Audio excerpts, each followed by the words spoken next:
"You're dead when we get home." The words didn't whisper. They didn't suggest. They detonated across the Zenith's dining room, shattering the carefully curated atmosphere of clinking crystal and hushed business deals, making Madison Young's heart stop mid-beat as she sat frozen across from the man who promised he'd changed. The water glass had simply tipped. That was all. Madison's trembling hand reaching for her napkin, the condensation making her fingers slip. The glass tilting just enough to send a stream of water across the white tablecloth toward Gabriel Perry's designer suit. Such an innocent accident. Such an unforgivable crime in Gabriel's world. The fury that twisted Gabriel's clean-cut features wasn't new. Madison had seen it before. In their bedroom when she'd mentioned taking night classes. In the hallway when her sister had texted to check in. In the kitchen when she'd seasoned dinner wrong, but never in public. Never so loud and unrestrained. Never so absolutely terrifying. The couple at the window table glanced over, then immediately away, their faces painted with that practiced blend of shock and calculated indifference that screamed, "Not our business." The waiter pivoting toward the kitchen suddenly discovered urgent tasks elsewhere. The hostess became deeply absorbed in her reservation screen. Nobody was going to intervene. Nobody ever did. 2 years of this. 2 years of monitoring every gesture, questioning every choice, rehearsing every sentence before speaking. 2 years of watching her bright, hopeful life fade to sepia as Gabriel methodically amputated everyone and everything that reminded her she used to be whole. Her career ambitions dismissed as distractions from their relationship. Her friends suddenly branded as jealous or untrustworthy, or secretly trying to sabotage them. Her family too intrusive when they noticed the way she'd stopped wearing colors, stopped laughing, stopped being Madison.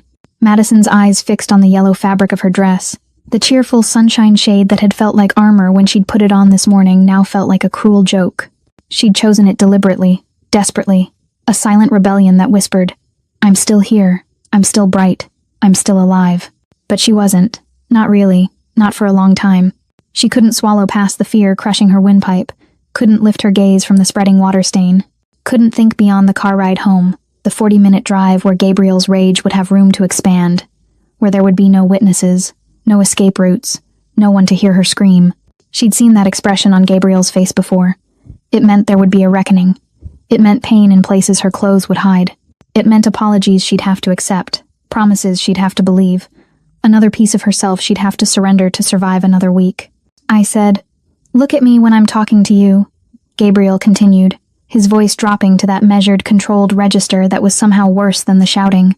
When he yelled, at least the danger was visible. When he went quiet like this, the threat became infinite. "You embarrass me in front of these people. You think there won't be consequences?" The words formed in Madison's throat. "It was an accident. I'm sorry. Please," but they dissolved before reaching her lips.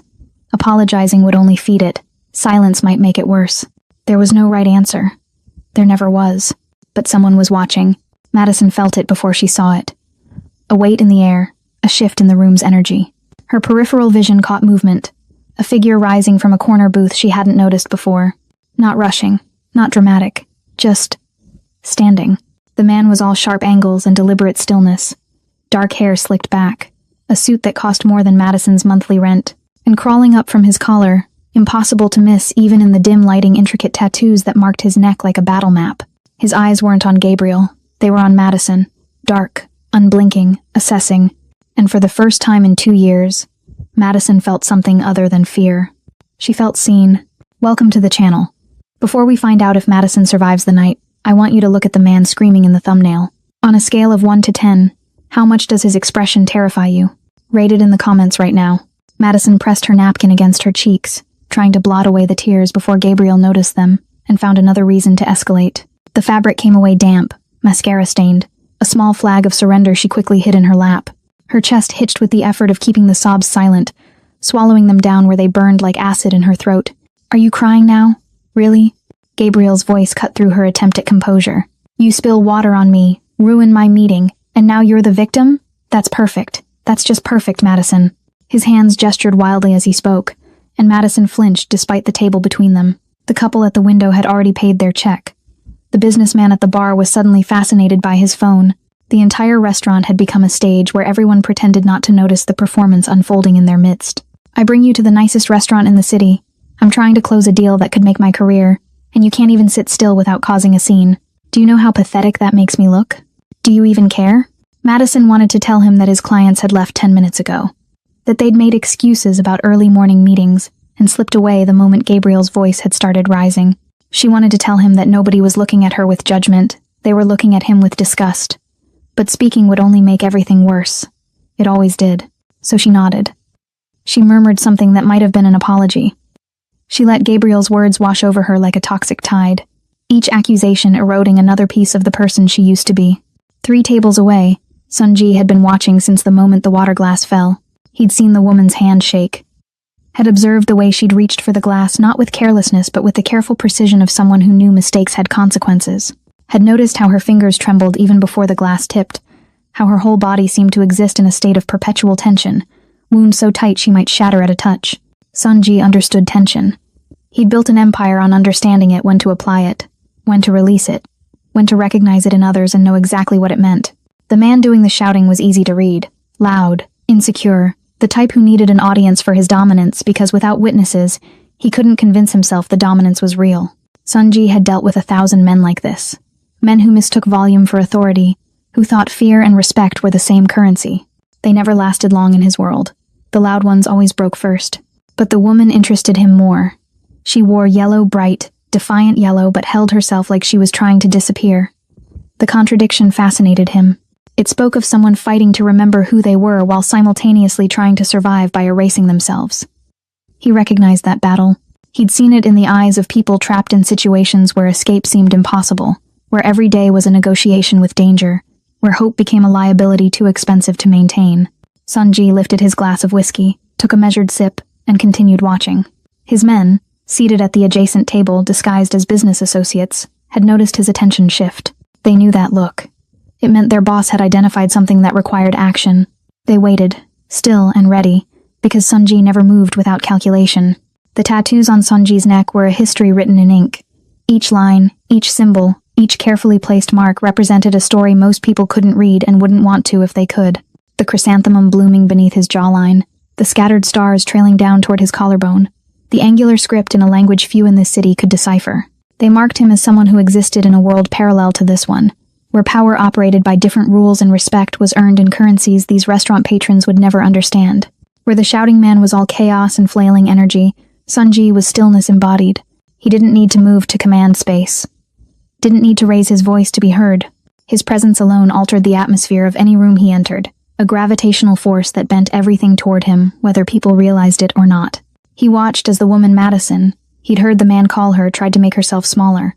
Watched as she folded her shoulders inward, as she ducked her head, as she employed every survival mechanism available to someone who'd learned that visibility meant vulnerability.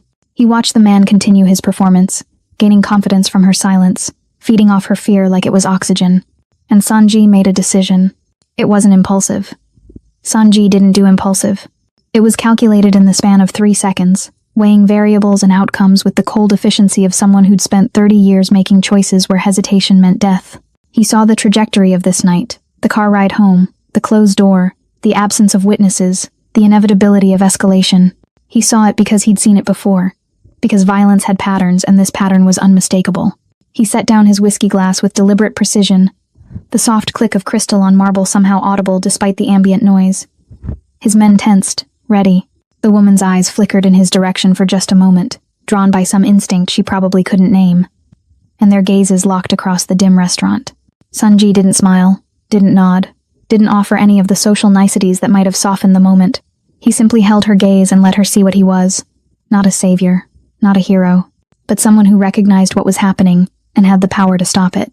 Then he stood, and the room's energy shifted entirely.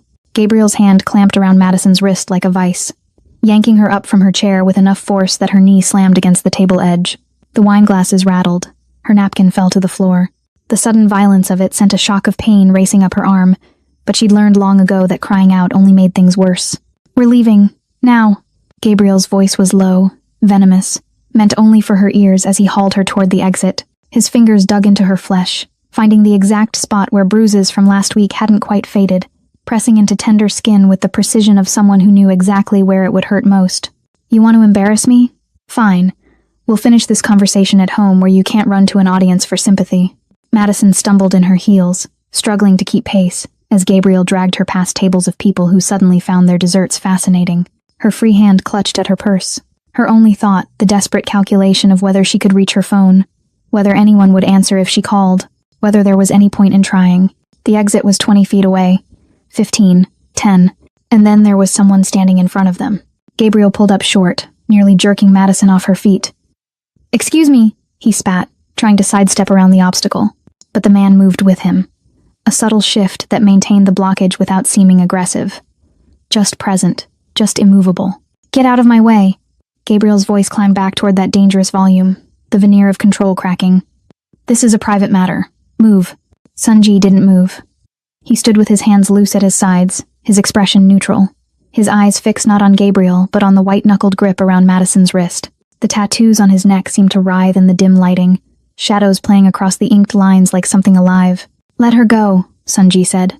His voice was quiet, conversational, the kind of tone someone might use to comment on the weather. Gabriel's face flushed crimson. "Who the hell do you think you are? Do you know who I am? I'm a senior director at Meridian Capital. I have lawyers who would bury you for even looking at me wrong. Now get out of my way before I have security throw you out." The threat hung in the air like smoke. Somewhere in the background, the restaurant manager had appeared, hovering nervously near the host stand, clearly torn between intervening and staying as far away from this situation as possible. The remaining diners had given up all pretense of eating. This was better than theater. Sunji tilted his head slightly, studying Gabriel the way an entomologist might study an insect. "I know you are a loud man in a quiet room," he said, his voice still barely above a whisper. "I know you think volume makes you powerful. I know you grip her wrist because you cannot grip your own fear. What the fuck did you just—" Gabriel started, but Sunji continued as if he hadn't spoken. "I know that when we walk outside, there are cameras. I know your name is Gabriel Perry. I know you live at 2847 Ashland Avenue, Unit 12B. I know your mother's name is Patricia, and she lives in Scottsdale and she calls you every Sunday at 10 a.m. Sunji paused, letting each detail land like a stone in still water. "I know many things, Gabriel Perry. And I know that if you do not release her wrist in the next 3 seconds, you will learn things about yourself you did not know were possible to learn." There was no heat in the words, no anger, just cold, factual certainty delivered in that same quiet voice. But something in Sunji's eyes had changed, something Madison could see even from where she stood, frozen and forgotten in Gabriel's slackening grip. It was the look of someone who'd made promises like this before and kept them. Gabriel's hand spasmed open. Madison's wrist came free, angry red marks already blooming where his fingers had been. She stumbled backward, cradling her arm against her chest, her breath coming in short, sharp gasps. "You're threatening me?" Gabriel's voice cracked on the last word, bravado and fury fighting for dominance over the fear that was clearly creeping into his bones. "You're threatening me in front of all these witnesses? I'll have you arrested. I'll sue you for everything you—" "You will do nothing," Sunji interrupted. And this time there was something in his voice that made the room temperature drop. "You will walk out of this restaurant alone. You will go home alone.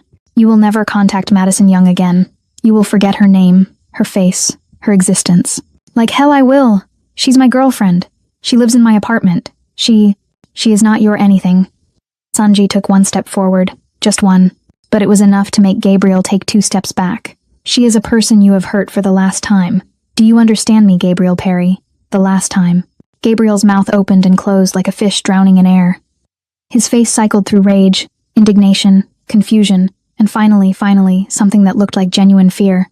He looked at Madison, then back at Sunji, then at the restaurant full of witnesses who had watched him scream death threats at a woman over spilled water. "This isn't over," Gabriel said, but his voice had lost all its conviction. It was the desperate bluster of someone who'd already lost and knew it.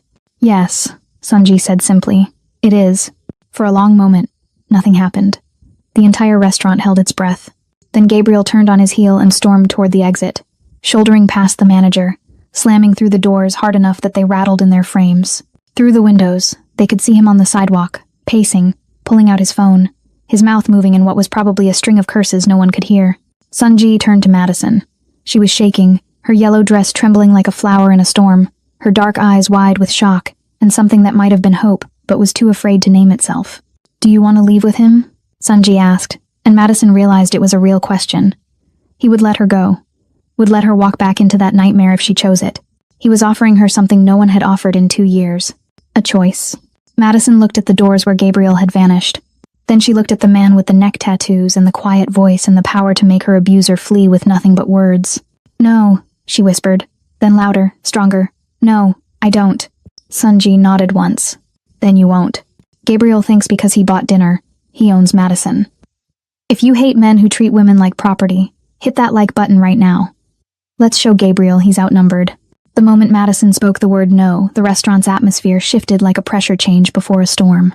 Sunji made a gesture so subtle Madison almost missed it. Just 2 fingers lifted slightly from where his hand rested at his side. But the response was immediate. 3 men materialized from different corners of the dining room. Not rushed, not aggressive. They simply stood from their tables, adjusted their suit jackets, and moved with the synchronized precision of people who'd worked together for years. One positioned himself near the exit doors. Another took a spot by the host stand. The third moved to the window, his body angled toward the street where Gabriel was still visible, pacing and shouting into his phone. They didn't draw weapons, didn't crack knuckles or issue threats. They just existed in strategic positions, creating a human barrier between Madison and the doors, between her and Gabriel, between her past and whatever came next. Their faces were blank, professional, the kind of neutral expression that suggested they'd done this before and would do it again without a second thought. The restaurant manager, a thin man in his 50s with sweat beading on his upper lip, approached Sunji with the careful steps of someone approaching a sleeping tiger. Mr. Sun, is everything should I call? No need, Sunji said, his attention still on Madison. The gentleman who left will not be returning tonight. If he attempts to, your security will escort him away. Yes. It wasn't really a question. The manager nodded so vigorously his glasses slipped down his nose. Of course. Absolutely. Whatever you need, Mr. Sun. Madison watched this exchange with a strange sense of disconnection, like she was floating somewhere above her own body, observing events happening to someone else. The yellow dress that had felt like armor this morning now felt like evidence, too bright, too visible, marking her as the center of a scene she desperately wished would end. Her wrist throbbed where Gabriel had grabbed her. Her legs felt unsteady, adrenaline and fear warring with a cautious, fragile relief she didn't quite trust yet. Through the window, she could see Gabriel still on his phone, gesturing wildly. He looked up at the restaurant, seemed to notice the men positioned at various points, and his expression transformed into something ugly and desperate. He took a step toward the entrance. The man stationed by the door didn't move, didn't even look at Gabriel, just stood there, immovable as a wall, and somehow that was enough. Gabriel stopped. He pointed at the restaurant, shouted something inaudible through the glass, then turned and stormed down the sidewalk, his phone pressed to his ear, probably calling his lawyer or his brother or someone he thought could fix this situation through connections and threats. Can you walk? Sunji asked Madison, and she realized she'd been gripping the back of a chair for support, her knuckles white against the dark wood. I think so, she managed, though her voice sounded foreign to her own ears, small, uncertain. She hated how weak she sounded, but couldn't seem to locate the strength to change it. Sunji extended his hand, not to grab or pull, but offering it palm up in the space between them. An invitation, not a demand. Madison stared at it for a long moment. This stranger's hand that had just dismantled her entire world with nothing but quiet words and subtle gestures. She thought about Gabriel's hand on her wrist, the pain and the pressure and the promise of worse to come. This was different. This was a choice she could make. She took his hand. His grip was firm but careful, supporting without controlling, and he led her toward the elevator bank at the back of the restaurant, away from the windows and the street and Gabriel's rage. His men fell into formation around them without being asked, creating a protective corridor through the dining room. Madison could feel every eye in the restaurant on her, could imagine what they were thinking. Who was this woman? What had she gotten herself into? Was she trading one dangerous man for another? But Sunji kept walking with that same unhurried pace, his presence alone seeming to deflect their judgment, and Madison focused on putting one foot in front of the other, on breathing, on not collapsing until she was somewhere private. The elevator doors opened with a soft chime. Sunji stepped inside, still holding her hand gently, and Madison followed. His men did not. They remained in the corridor, silent sentinels, as the doors slid closed and sealed Madison and Sunji in a small box of polished mirrors and soft lighting. The silence was absolute. Madison could hear her own breathing, too fast, too shallow, could see herself in the mirrored walls, her mascara smudged, her yellow dress rumpled, her expression shell-shocked. She looked like a survivor of something catastrophic, someone who'd just walked out of a burning building and couldn't quite process that they were safe yet. Sunji released her hand and took a step back, giving her space. He didn't try to fill the silence with reassurances or explanations. Didn't ask if she was okay because the answer was obvious. He just stood there, his tattooed neck partially visible above his crisp white collar, his hands now clasped loosely in front of him, his eyes fixed on the descending floor numbers above the door. The elevator hummed as it dropped, floor after floor, carrying them away from the zenith and its panoramic views and its terrible memories. Madison's mind raced with questions she didn't know how to ask. Who was this man? What did he want? Why had he intervened? What happened now? Where was he taking her? Was she safe? Was she in danger of a different kind? But somehow, asking felt impossible. The silence felt fragile, like speaking might shatter whatever strange spell had allowed her to escape Gabriel's orbit, might wake her up to discover this was all a dream, and she was actually in Gabriel's car right now, heading home to face the consequences he'd promised. The elevator reached the ground floor. The doors opened onto a private lobby Madison had never seen before, all dark marble and discreet lighting. A black car waited at the curb outside, sleek and expensive, its engine running. Sunji looked at her then, really looked at her, his dark eyes searching her face for something she couldn't name. "You do not have to come with me," he said, and she realized he meant it. "I can arrange a car to take you anywhere you want to go. A hotel, a friend's house, the police station if that is what you choose." Madison thought about her apartment, Gabriel's apartment. Really, the lease was in his name. Thought about her clothes in his closet, her toothbrush in his bathroom, her life reduced to possessions she'd need his permission to retrieve. Thought about her phone, probably already filling with his messages, his apologies that would turn to threats, his promises and his rage. Thought about going back. Thought about never going back. "Where would you take me?" she asked. "Somewhere safe," Sunji said. "Somewhere he cannot reach you. Somewhere you can decide what comes next without fear." Madison looked at the car, then at Sunji, then at her own reflection in the lobby's dark windows. The woman staring back at her in the yellow dress looked terrified, but she also looked like someone who'd just been given a chance. "Okay," Madison whispered. "Take me somewhere safe." The car ride passed in a blur of streetlights and silence. Madison sat in the back seat next to Sunji, her hands folded in her lap to stop them from shaking, watching the city slide past the tinted windows. She expected them to head toward the docks, or some industrial district, or one of those neighborhoods where police rarely ventured. Places she'd seen in movies where criminals conducted their business behind rusted doors and flickering neon signs. Instead, they drove toward the financial district, pulling into the underground garage of a gleaming tower that pierced the skyline like a glass and steel needle. The building was new, expensive, the kind of place where penthouse apartments sold for prices that made headlines. Madison had walked past it once or twice, craning her neck to see the top floors, never imagining she'd be inside. The elevator they entered required a keycard and a fingerprint scan. It bypassed every floor, climbing straight to the top with the smooth efficiency of technology that cost more than most people's cars. Madison's stomach dropped with the ascent, though she couldn't tell if it was the speed or the surreal nature of everything happening. When the doors opened, Madison stepped into a space that defied every expectation she'd been building during the silent ride. The penthouse stretched before her in an expanse of clean lines and minimalist elegance. Floor-to-ceiling windows wrapped around three sides, offering a panoramic view of the city glittering below like a circuit board of lights. The furniture was sparse, but clearly expensive, low-slung leather sofas, a dining table of black wood that looked like a single carved piece, abstract art on the walls that Madison suspected were originals. This wasn't a criminal's den. This was where architects won awards. "I thought," Madison started, then stopped, unsure how to finish the sentence without offending the man who'd just saved her life. "You thought it would be darker," Sunji said, not unkindly. He moved through the space with the ease of someone completely at home, shrugging off his suit jacket and draping it over a chair. The tattoos on his neck extended down beneath his collar. She could see now, intricate patterns that disappeared under the white fabric of his shirt. Most people do. He walked to the kitchen, all stainless steel and marble countertops, and filled a glass with water from a filtered tap. He brought it to Madison, who realized her throat was raw from crying, from fear, from everything. "Thank you," she whispered, taking the glass with trembling hands. The water was cold and clean, and she drank half of it in desperate gulps. Sunji watched her with that same calm assessment he'd shown in the restaurant, like he was cataloging information, making calculations she couldn't follow. "You will stay in the East Wing," he said finally, gesturing toward a hallway. "Follow me." Madison followed on unsteady legs, still clutching the water glass like a lifeline. The hallway was lined with art photographs of urban landscapes at night, all sharp contrasts and deep shadows. They passed a study, a bathroom done in gray stone, and stopped at a bedroom at the end of the hall. Sunji opened the door and stepped back, letting Madison enter first. The room was beautiful, a king-size bed with crisp white linens, another wall of windows with blackout curtains drawn back to show the city below, a dresser, a closet, an attached bathroom she could glimpse through an open door. But what caught Madison's attention, what made her breath catch in her throat, was the lock on the inside of the door. Not a flimsy push-button lock like the one in Gabriel's apartment that he could pop open with a credit card when he decided her privacy was less important than his access.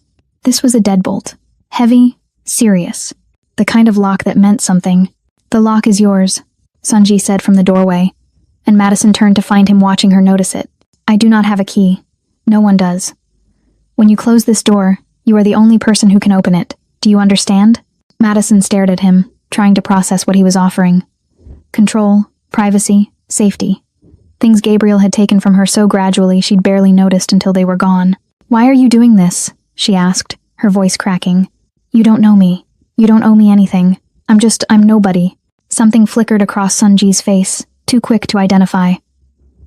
"You are not nobody," he said simply, "and I am doing this because it is necessary." He paused, then added, "In the closet you will find clothes in various sizes. In the bathroom, toiletries. If you need anything else, there is a phone on the nightstand. Press 1 and it will reach me. Press 2 for the kitchen if you are hungry." He turned to leave, then stopped in the doorway. "Madison," he said, and it was the first time he'd used her name directly. "Gabriel Perry will try to find you. He will call, text, email.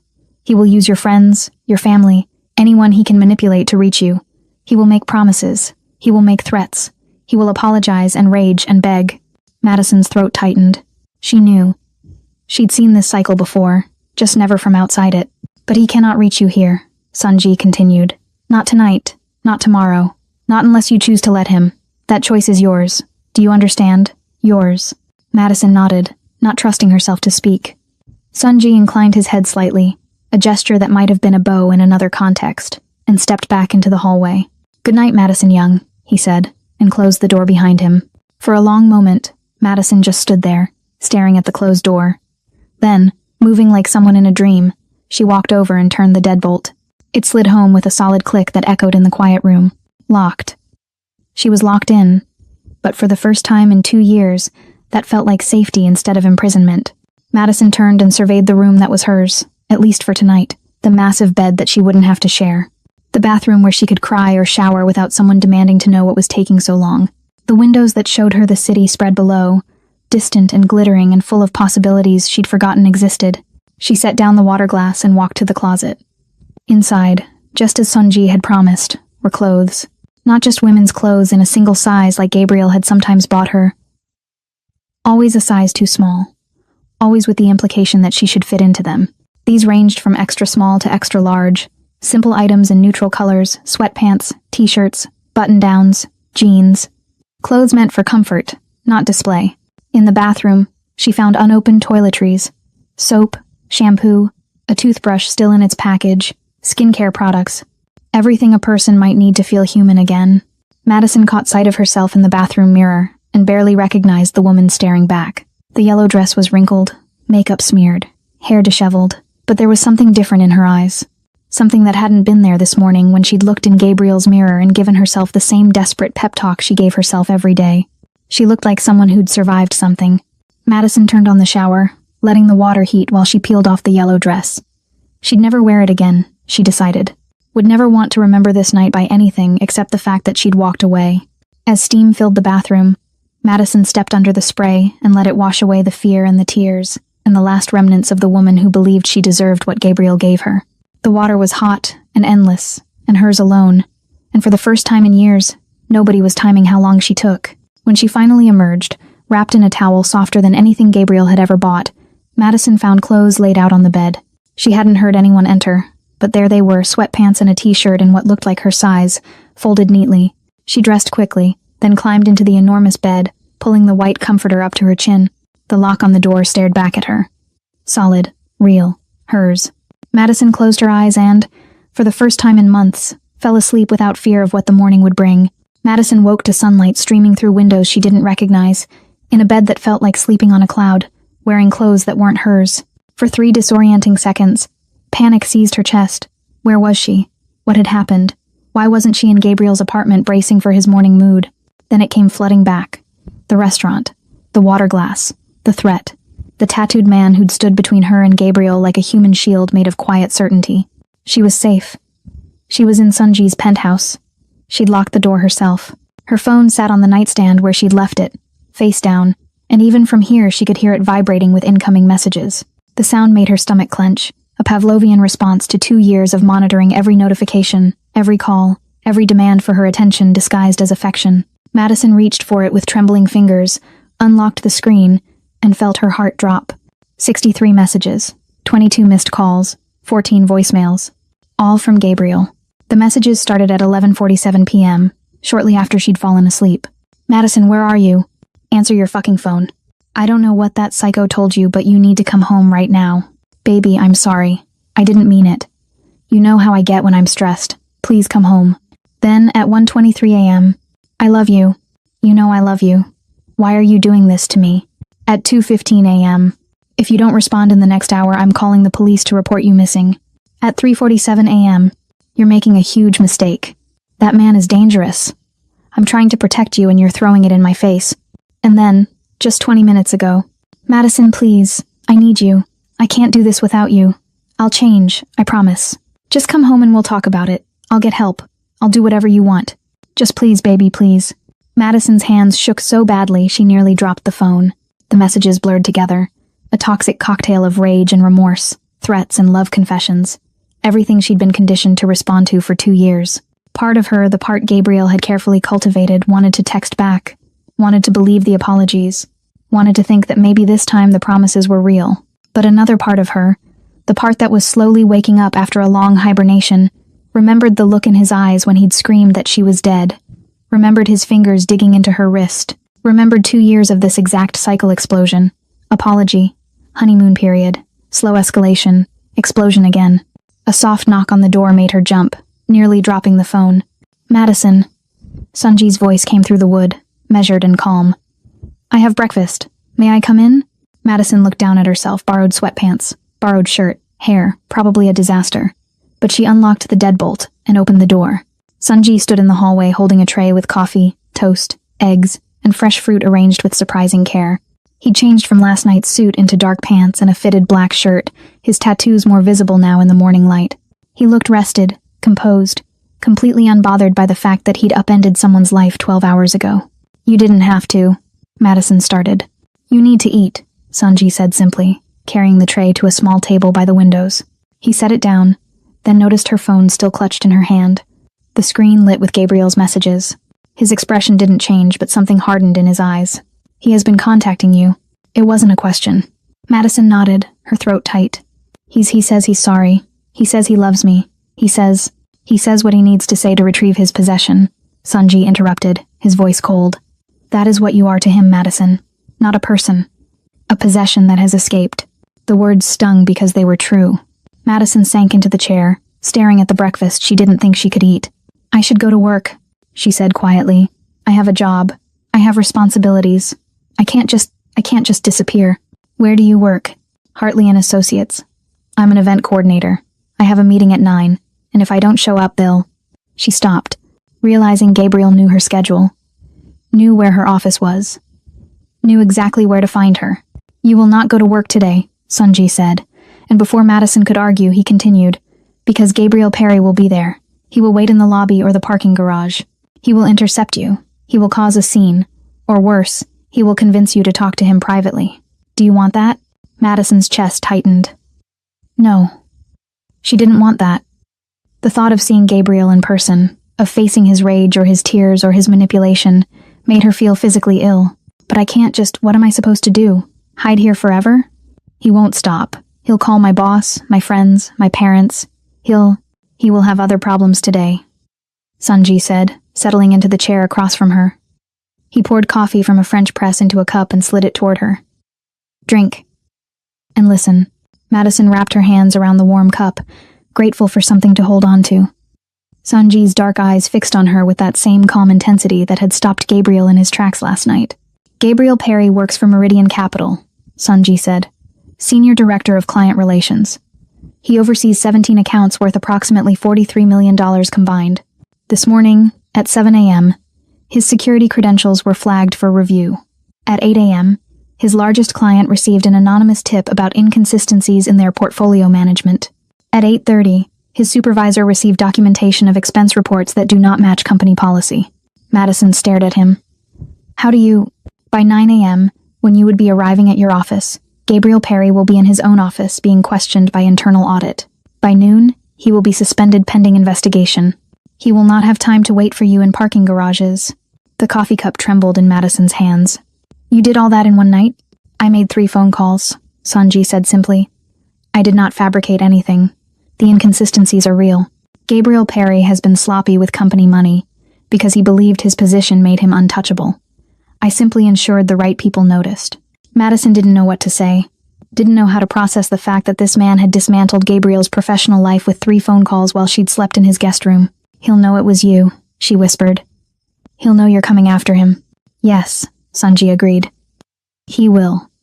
And that knowledge will terrify him far more than any direct confrontation. Let him spend today wondering what else I know, what else I can do. Let him understand that every threat he makes against you will cost him something he values. Madison's phone buzzed again. Another message from Gabriel. She looked down at the screen, at the words, I love you, I need you, please, and felt something crack in her chest. He doesn't love me, she said softly. He never did he? Sanji didn't answer immediately. When he spoke, his voice was gentler than she'd heard it yet. Love does not threaten. Love does not harm. Love does not trap. Whatever Gabriel Perry feels for you, it is not love. Gabriel is now texting her that he loves her, just hours after threatening her life. Be honest in the comments. Would you have blocked him, or would you be tempted to believe the apology? Type block or forgive. Gabriel Perry's morning began falling apart the moment he tried to badge into the Meridian Capitol building at 8:47 a.m. He'd spent the night alternating between rage texting Madison and drinking bourbon straight from the bottle, convinced that by morning she'd come crawling back with apologies. She always did.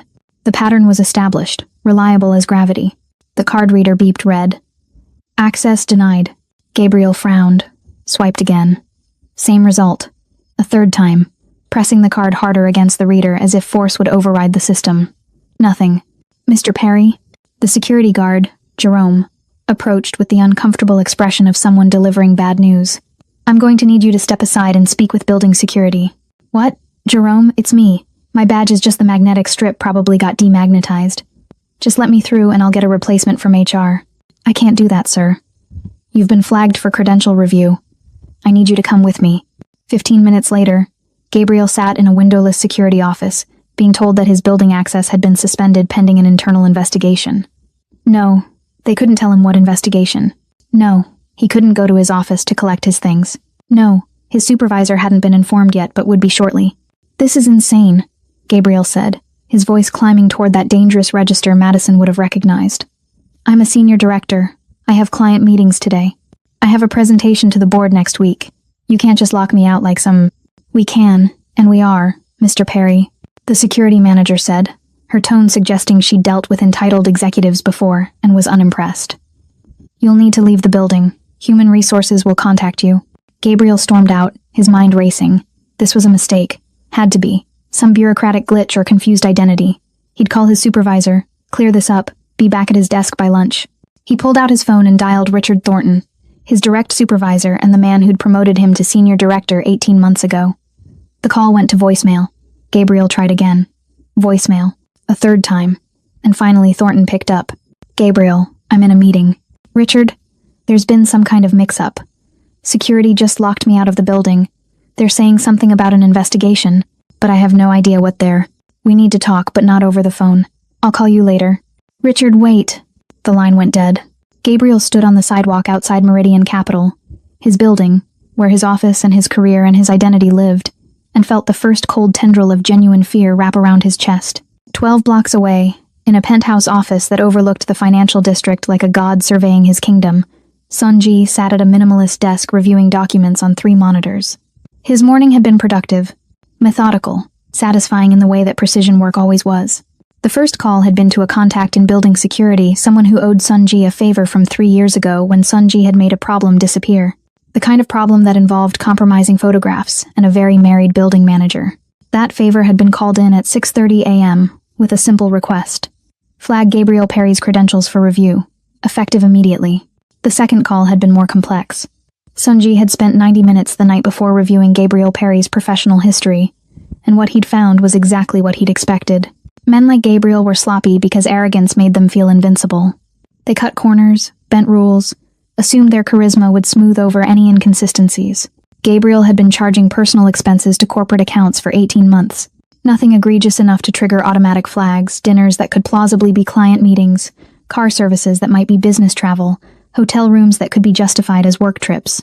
But when aggregated and cross-referenced with actual client schedules and meeting notes, a pattern emerged. Gabriel Perry had been stealing, in small increments, for long enough that the total approached 6 figures.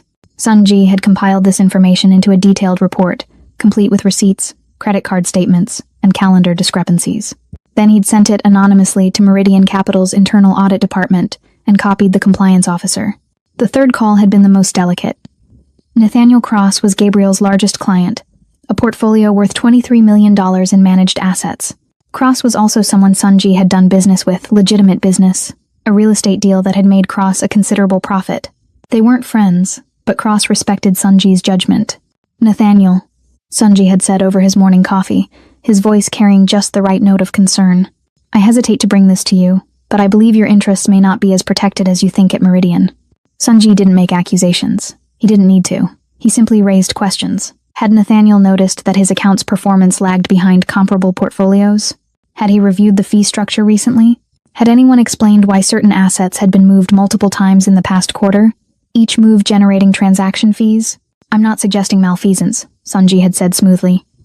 "Simply that perhaps a detailed review of your account management might be prudent." By 9:15 a.m., Nathaniel Cross had called Meridian Capital demanding a full audit of his portfolio and threatening to pull his assets if he didn't like what he found. Now Sunji watched his monitors as emails flew through Meridian Capital's executive servers. He didn't hack systems himself, but he employed people who did, and watching Gabriel Perry's professional world collapse in real time was worth the expense. The audit department had already flagged 16 suspicious transactions. HR had scheduled an emergency meeting. Cross's threat to leave was being escalated to the managing partners.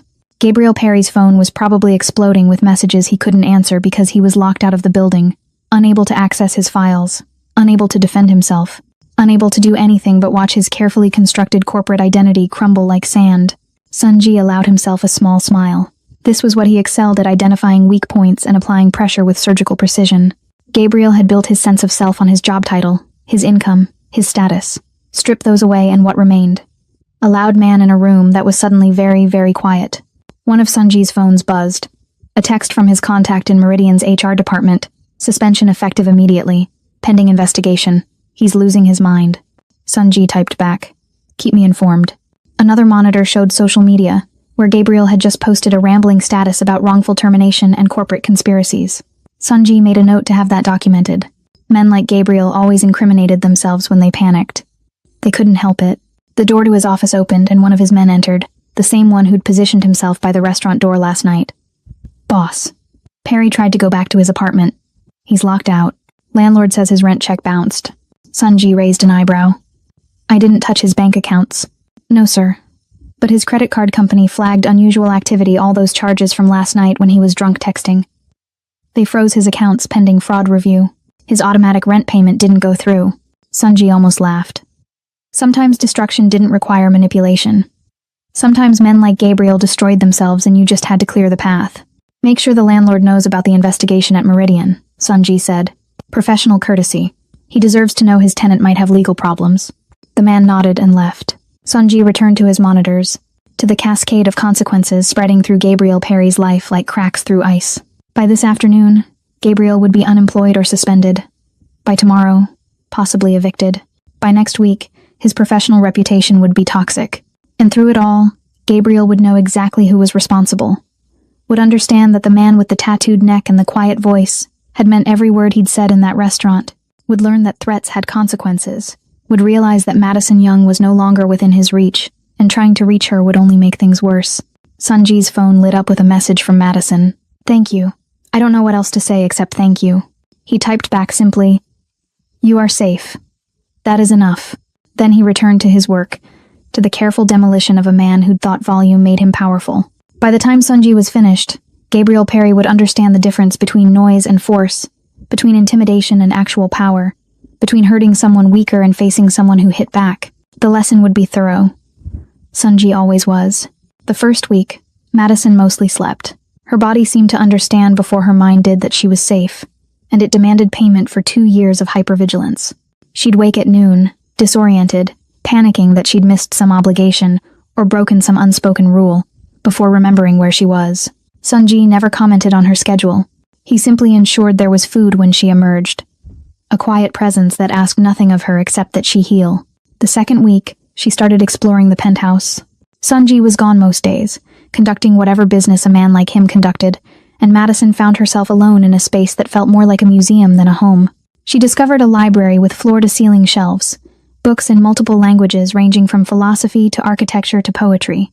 She found a kitchen stocked with ingredients she didn't recognize and wouldn't know how to use. She spent hours at the windows, watching the city move below her like a living organism, feeling separate from it in a way that was liberating rather than lonely. By the third week, Madison realized she hadn't worn yellow since that night, hadn't worn any of the bright colors Gabriel had insisted, made her look approachable, feminine, soft. The clothes in the guest room closet ran toward neutrals, blacks, grays, deep blues, and she found herself drawn to them, to the way they felt like armor rather than advertisement. She wore dark jeans and a charcoal sweater, and when she caught her reflection in the bathroom mirror, she looked like someone different, someone harder, someone who might survive. Sunji noticed. He noticed everything. She was learning. "The color suits you," he said one evening, when they shared dinner in the penthouse's dining room, a habit that had developed organically after Madison had stopped hiding in her room. "Gabriel always said I looked washed out in dark colors," Madison replied, then immediately regretted bringing him up. They rarely spoke about Gabriel, though his ghost haunted the edges of every conversation. Gabriel said many things that were not true. Sunji said simply, and that was the end of it. The fourth week, Madison asked if she could paint. She'd been an artist once, before Gabriel, had spent weekends covered in acrylics and turpentine, losing herself in color and canvas in the pure joy of creation. Gabriel had called it a hobby, had told her real adults didn't waste time on childish pursuits, had gradually boxed up her supplies and relegated them to a closet until she'd stopped asking to retrieve them. Sunji converted one of his spare rooms into a studio within 24 hours. North-facing windows for consistent light, professional easels, paints in every color, brushes of every size, canvas stretched and ready. Madison had stood in the doorway and cried, overwhelmed by the casual generosity of someone giving her back a piece of herself she'd thought was gone forever. She painted through the 5th and 6th weeks, rediscovering the rhythm of brush against canvas, the meditation of mixing colors, the satisfaction of bringing something into existence that hadn't been there before. Her first pieces were angry, all sharp edges and violent reds, slashes of black that looked like wounds. Sunji walked through the studio once, studied them silently, and said only, "Good, let it out." By the 7th week, the paintings began to soften. Not gentle, but less raw. She painted the city from the penthouse windows, painted abstract interpretations of freedom that looked like birds or flames or something between the two, painted a portrait of hands releasing something precious, letting it fly away. Sunji commissioned 3 pieces for his office, paid her the market rate for an emerging artist, refused to negotiate when she protested. "Your work has value," he said. "Act like it." In the 8th week, Madison started helping with Sunji's legitimate businesses. He owned several. She learned real estate holdings, a security consulting firm, investments in tech startups. She had experience in event planning, and he had a charity gala coming up for a foundation that provided resources to domestic violence survivors. The irony wasn't lost on either of them. They worked side by side in his office, Madison coordinating vendors and venues, while Sunji handled the financial logistics with the same precision he brought to everything. She learned that he was patient when explaining things, never condescending when she asked questions, comfortable with silence when words weren't necessary. They developed a rhythm. She'd bring him coffee without asking. He'd order dinner from restaurants she mentioned liking. They'd work late into the evening with nothing but the sound of keyboards in the city humming below. Their conversations deepened. Madison told him about her childhood, about parents who'd loved her but hadn't known how to help when Gabriel isolated her from them, about dreams she'd abandoned because Gabriel had mocked them, about the slow erosion of self that happened so gradually she hadn't noticed until she'd almost disappeared completely. Sunji rarely spoke about his past, but pieces emerged in fragments. A childhood in Seoul before his family immigrated, a father who'd taught him that power without control was just chaos. Years building an organization from nothing, learning that respect meant more than fear, that the quietest voice in the room was often the most dangerous. He told her about the tattoos on his neck, each one earned, each one representing a promise kept or a debt settled, a history written on skin because some things shouldn't be forgotten. "Do you regret it?" Madison asked one night, wine making her brave enough to ask the question that had been circling her mind for weeks. The life you chose, the things you've done. Sunji considered this, swirling whiskey in his glass as he looked out at the city lights. I regret nothing I have done to protect people who could not protect themselves, he said finally. I regret some things I have done for profit or pride, but the line between the two is clearer than people think. And which category do I fall into? He looked at her then, really looked at her, his dark eyes holding hers with an intensity that made her breath catch.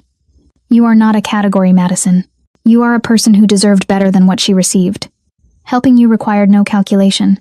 It required only seeing and acting. Anyone who claims they would not have done the same is either a liar or a coward.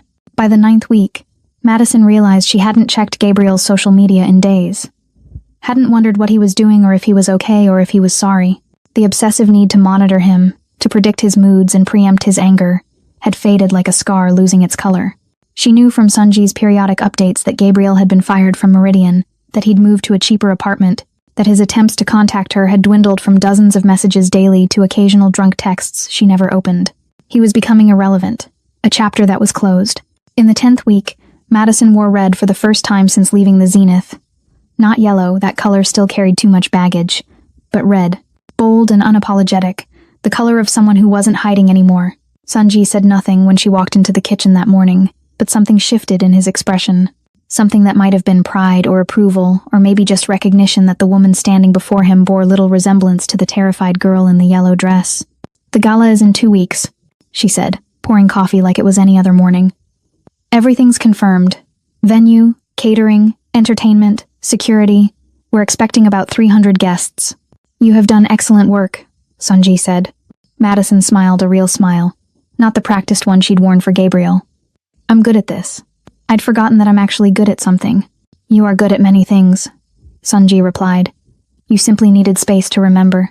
They worked in comfortable silence after that, planning the final details of an event that would bring together business leaders and philanthropists to raise money for people like Madison used to be. People trapped in situations they couldn't escape alone. People who needed someone to see them and act.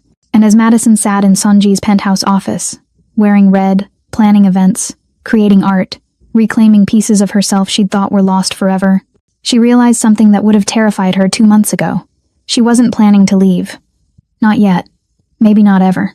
This strange partnership with a man society would call a criminal, but who'd shown her more respect than any good man ever had, it felt like the first honest thing in her life in years.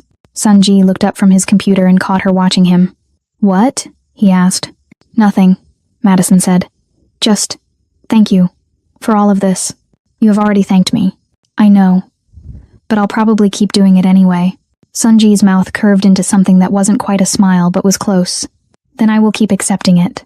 And in that moment, in the space between gratitude and understanding, something shifted between them that neither of them named but both of them felt. The ballroom of the Meridian Grand was transformed into an elegant sanctuary of soft lighting and understated luxury.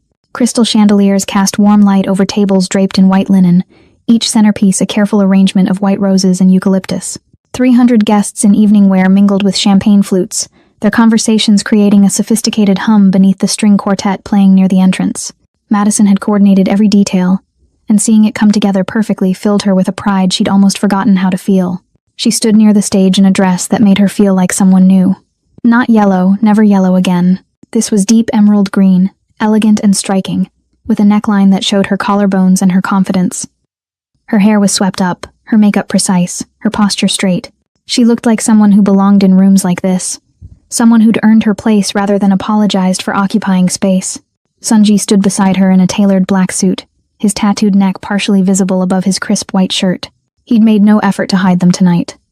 And Madison noticed how people's eyes flickered to the ink, then to his face, trying to reconcile the elegance of his appearance with the clear markers of a life lived outside their carefully constructed rules. He seemed unbothered by their assessment, his attention focused on Madison as she directed last-minute adjustments to the sound system. The auctioneer is ready, one of the event staff informed her. Should we begin? Madison checked her watch. Give it 5 more minutes. A few VIP guests are still arriving. She felt Sunji's presence beside her like a steady anchor.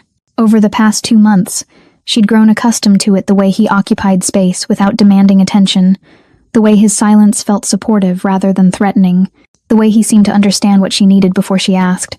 Tonight he was here as both the Foundation's primary benefactor and as her, partner felt too intimate. Friend felt insufficient.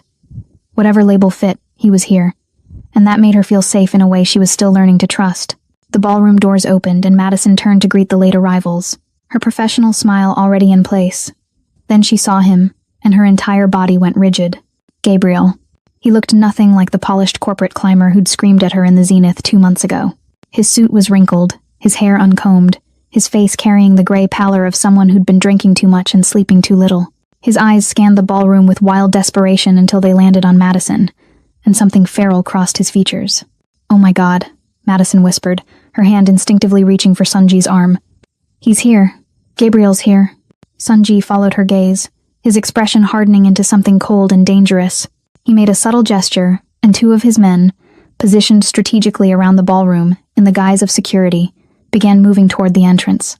But Gabriel was already pushing through the crowd, shoving past a woman in a sequined gown, ignoring the startled protests of guests he jostled aside. His focus was singular, locked on Madison with an intensity that made her blood turn to ice. "Madison." His voice cut through the sophisticated murmur like a knife. "Madison, we need to talk." The string quartet faltered. Conversations died. 300 heads turned to watch the disheveled man stumbling toward the stage where Madison stood frozen, her heart hammering against her ribs. Sunji stepped partially in front of her, a subtle shift that put his body between Madison and Gabriel's trajectory. "You are not welcome here," he said, his voice carrying despite its quietness. "Leave now." "Fuck you," Gabriel spat, his face contorting with rage. "This is between me and my girlfriend." "Madison, baby, please, just talk to me. 5 minutes. That's all I'm asking." Madison found her voice, though it shook. "I'm not your girlfriend, Gabriel. I haven't been for 2 months. You need to leave." 2 months, Gabriel repeated, his laugh bitter and unhinged. 2 months you've been hiding here with this criminal, and you think that changes anything? You think you can just walk away from 2 years because some tattooed thug gave you a place to crash? He was closer now, close enough that Madison could smell the alcohol on his breath, could see the red vessels in his eyes, could recognize the particular brand of desperation that came from a man whose entire world had collapsed and needed someone to blame.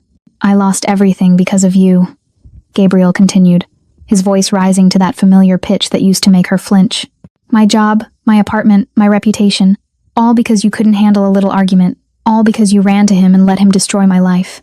"You destroyed your own life," Sunji said, his tone factual rather than accusatory. Madison simply stopped being part of it. Gabriel's face went purple. "I wasn't talking to you. You fucking..." He lunged forward, trying to push past Sunji to reach Madison, and several things happened simultaneously. Sunji caught Gabriel's wrist with casual efficiency, stopping his momentum without apparent effort. The 2 security personnel reached them, flanking Gabriel on either side, and Madison, instead of shrinking back, stepped forward to stand beside Sunji. "Don't touch him," she said, her voice stronger now. "Gabriel, look at me." Gabriel's wild eyes fixed on her, and she saw everything she'd once mistaken for love revealed as its true form: possession, control, the desperate grasping of someone who defined himself by what he could dominate. "You don't get to do this," Madison said. "You don't get to show up at my event, at a charity gala for domestic violence survivors, and scream at me like you own me. You don't own me. You never did." "I love you," Gabriel said, and his voice cracked on the words. "Madison, I love you. Everything I did because I love you. You're mine. You'll always be mine." "No," Madison said simply. "I'm not." Gabriel's face twisted and he lunged again, breaking free from Sanji's grip with the strength of pure desperation. "You're coming home with me right now. You hear me? Right now. You think you can..." His hand shot out to grab her arm, to reclaim the physical control he'd once wielded so effectively, and Madison didn't flinch, didn't step back, didn't cower. She stood perfectly still and let him reach for her, let his fingers almost close around her wrist. And then Sunji moved. It wasn't violent, wasn't dramatic. Sunji simply intercepted Gabriel's hand mid-air, his grip iron but controlled, and leaned in close enough that only Gabriel could hear what he said next. Madison couldn't make out the words, but she watched Gabriel's face drain of all color, watched his body go rigid with fear, watched the fight leak out of him like air from a punctured tire. When Sunji released him, Gabriel stumbled backward, his bravado completely shattered. "You can't, this isn't Madison, please. Escort Mr. Perry from the building," Sunji said to his security team, his voice carrying the absolute authority of someone whose orders were never questioned. "Ensure he understands he is not to return. Ever. To any property I own, any event Madison coordinates, any space she occupies. Make it very clear. The security team took Gabriel by each arm, not roughly but firmly, and began walking him toward the exit. Gabriel twisted back, trying to catch Madison's eyes one last time. This isn't over. Madison, you can't do this to me. I'll. The ballroom doors closed behind him, cutting off whatever threat he'd been about to make. For a long moment, the 300 guests stood in stunned silence, processing the scene they'd just witnessed. Then someone began to clap, slowly at first, then joined by others, until the entire ballroom was applauding not for the drama, but for Madison, standing tall in her emerald dress, having just publicly rejected the man who'd tried to claim her as property. Madison's legs felt unsteady, adrenaline making her hands shake, but she didn't collapse. She turned to the microphone on the stage, her voice only slightly trembling as she said, "Thank you all for your patience. Let's continue with tonight's program. We have an auction that will change lives, and I'd hate for one man's issues to derail it." Laughter rippled through the crowd, warm and supportive, and Madison felt something fundamental shift inside her. She'd faced Gabriel, stood her ground, said no in front of hundreds of witnesses, and she was still standing. Sunji's hand touched her lower back, brief and reassuring, before he stepped away to let her take the stage. As Madison introduced the auctioneer and the gala resumed its elegant rhythm, she caught sight of her reflection in one of the ballroom's mirrors. The woman looking back at her was strong, unbroken, free. The gala ended at midnight with over $500,000 raised for the foundation. Madison stood near the emptying ballroom, accepting congratulations from departing guests who praised both the event's execution and her composure during what they delicately referred to as that unfortunate interruption. She smiled and thanked them, her professional mask firmly in place, but exhaustion was beginning to seep into her bones. The adrenaline that had carried her through Gabriel's intrusion was fading, leaving behind a hollow, shaky feeling. Sunji materialized at her elbow as the last guests filtered out. "The car is ready," he said quietly. "You should rest." Madison nodded, gathering her clutch and the folder of final receipts she'd need to review tomorrow. They walked through the service corridor toward the private exit, Sunji's security team maintaining a discreet perimeter. The hallway was dimly lit, utilitarian compared to the ballroom's elegance, and their footsteps echoed against the concrete floor. They were almost to the exit when a door slammed open behind them and Gabriel's voice rang out, slurred and desperate. "Madison, wait, you have to listen to me." Madison spun around to find Gabriel stumbling toward them, having apparently evaded or overwhelmed whoever was supposed to ensure he left the premises. His suit jacket was gone, his shirt untucked, his eyes wild with the particular recklessness of someone who'd lost everything and had nothing left to lose. "I told you this wasn't over," Gabriel said, his words tumbling over each other. "You think you can humiliate me like that? In front of all those people? Make me look like some kind of monster?" Sunji's men moved to intercept, but Madison held up her hand, stopping them. Something had shifted in her during the past 2 months. Something fundamental and irreversible, and she realized she needed to do this herself. Needed to be the one to end it. Not as a victim being protected, but as a person reclaiming her own voice. "Let him speak," Madison said, her voice steady despite the fear curling in her stomach. She stepped forward, deliberately positioning herself in front of Sunji rather than behind him. "Gabriel, what do you want?" Gabriel blinked, surprised by her directness. I want you to stop this insanity. To come home. To remember that we love each other, that we built something together. 2 years, Madison. 2 years doesn't just disappear because you had some kind of breakdown." "I didn't have a breakdown," Madison said calmly. "I had a breakthrough. There's a difference." "You're brainwashed," Gabriel insisted, his voice climbing toward hysteria. "He's got you living in his penthouse, working for him, probably fucking him." "Stop," Madison interrupted, her voice cutting through his rant like a blade. "You don't get to do that anymore. You don't get to tell me what I'm thinking or feeling or doing. You don't get to define my reality." "I'm trying to save you," Gabriel shouted. "From him. From this life. You think a man like that gives a shit about you? You think you're special to him? You're just another broken thing he picked up. And when he's done with you..." "I was broken when I was with you," Madison said, and the simple truth of it seemed to hit Gabriel like a physical blow. "Every day with you, I became less of myself, smaller, quieter, more afraid. You didn't love me, Gabriel. You loved having control over someone who couldn't fight back." Gabriel's face contorted with rage. "That's bullshit. I gave you everything. A home, stability, security. You gave me nothing I didn't pay for in fear," Madison said. "And you took everything that made me who I was. My art, my friends, my family, my confidence, my peace. You took it all and convinced me I should be grateful. You're twisting everything." Gabriel was shaking now, his hands clenching and unclenching at his sides. Madison, baby, please. I made mistakes, okay? I'll admit that. But we can fix this. We can go to counseling. I can change. I can be better. Just give me another chance. One more chance. Madison looked at him, really looked at him, and saw him clearly for perhaps the first time. Not the charming man who'd swept her off her feet 3 years ago with expensive dates and constant attention. Not the monster who'd screamed death threats over spilled water. Just a deeply insecure man who'd built his identity on controlling someone weaker and couldn't function without that dynamic. Do you remember what you said to me at the Zenith? Madison asked quietly. You said I'd be dead when we got home. I didn't mean it literally. You know I didn't mean... I know exactly what you meant. Madison interrupted. You meant to terrify me. To remind me that when we were alone, behind closed doors, you had all the power, and I had none. You meant to ensure I spent the entire car ride home afraid, wondering what you'd do, how bad it would be. That's what you meant. Gabriel opened his mouth to protest, but Madison continued, her voice gaining strength with each word. But here's what you need to understand, Gabriel. I'm not dead. I'm standing here, stronger than I've been in years, looking at you without fear for the first time since I don't know when. I'm alive. I'm free. I'm choosing my own path. She took a breath, and when she spoke again, her voice was soft but absolutely certain. But you are dead to me. Not as a threat, not as a promise, as a simple fact. You no longer exist in my world. You have no power over my thoughts, my choices, my future. You're just gone. The words hung in the air between them, final and irrevocable.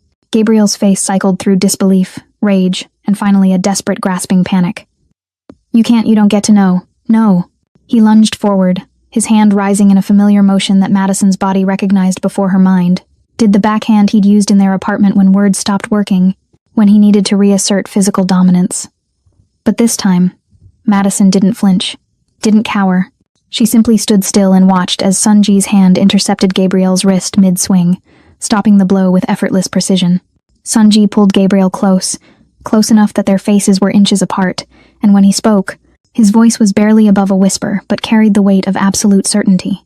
If you ever attempt to contact her again, to find her, to speak her name, I will ensure you understand the full measure of your mistake. This is not a threat. This is a promise. Do you understand me? Whatever Gabriel saw in Sunji's eyes in that moment drained the last of his resistance. He nodded frantically, his breath coming in short gasps, his earlier bravado completely evaporated. Sunji released him and Gabriel stumbled backward, nearly falling. Madison, please. Goodbye, Gabriel, Madison said, and turned her back on him, walking toward the exit without looking back. She heard him make one last desperate sound, something between a sob and a protest, but she kept walking. Sunji fell into step beside her, his hand briefly touching her back, not guiding, not controlling, just present, and his security team formed a quiet barrier between them and Gabriel's crumbling form. The night air hit Madison's face as they stepped outside, cool and clean and full of possibilities. The car waited at the curb, but Madison paused for a moment, breathing deeply, feeling the weight of 2 years finally lift from her shoulders. Are you all right? Sunji asked. Madison turned to look at him, this man who'd stepped between her and violence, who'd given her space to heal, who'd treated her with more respect in 2 months than Gabriel had in 2 years. I am, she said, and realized it was true. I really am. They got into the car together, partners in a way that transcended simple labels. As the driver pulled away from the Meridian Grand, Madison looked back once at the building where she'd faced her past and declared her freedom. Gabriel was a small figure in the distance, alone on the sidewalk, growing smaller with every second. Thank you, Madison said quietly. For everything. Sunji glanced at her, something almost like a smile touching his features. You did this yourself. I simply ensured you had the space to do it. And as they drove through the city toward the penthouse that had become her sanctuary, Madison understood that she wasn't just surviving anymore. She was living. She was free, and whatever came next, she would face it on her own terms. It took a criminal to teach Gabriel about respect. If you believe that real strength is protecting others, not hurting them, subscribe to the channel right now. Don't let stories like Madison's go unheard.